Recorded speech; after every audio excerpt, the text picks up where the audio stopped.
Ladies, be careful of men who try to break you down over time. When you get with them, they seem really sweet, really genuine, really nice. But over time, they are eating and feeding off of you. We like to call these energy vampires. But before we get into this story, please like, comment, and subscribe.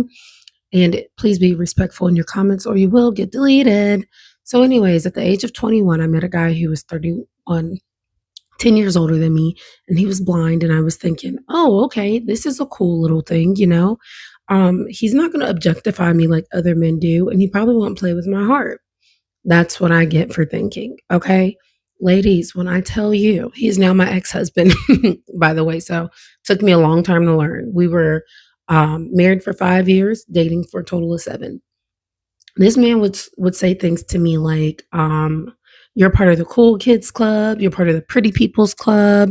He would say these things, and I remember sitting here thinking, like, "Why does he keep saying this to me?" And I was like, "Hey, we're not in high school anymore. Why are you focused on the things that happened to you when you were younger?" He would tell me stories about how when he was in high school, he would ask girls on dates, but they didn't want to date the blind guy.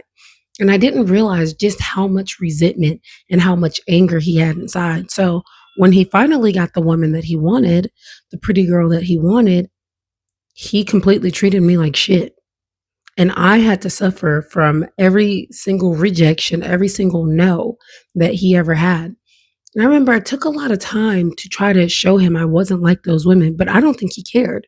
This is why they tell you to date a man that's in your league, because when you date somebody that you wouldn't necessarily date, they could hold so much resentment towards you. He was disrespectful, and slowly but surely, not only did I lose my confidence in myself and my looks and who I was, but I was always sick. Guys, I was so sickly. I had IBS out of nowhere.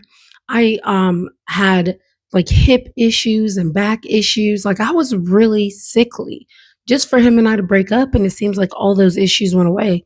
And at first I was like, yeah, I do yoga and breathing exercises, but as I've moved back to South Carolina and I'm clear across the country from him, what I'm realizing it was anxiety. This man broke me down, and I had to build myself back up in order to bring down the anxiousness that was stored up in my body for over the years. So, ladies, when they tell you to watch out for a man who could potentially be jealous of you, he could secretly hate you, he could secretly want to break you down, people are telling the truth, because this man broke me the hell down over time.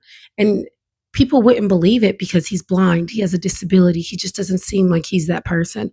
But looks can be deceiving.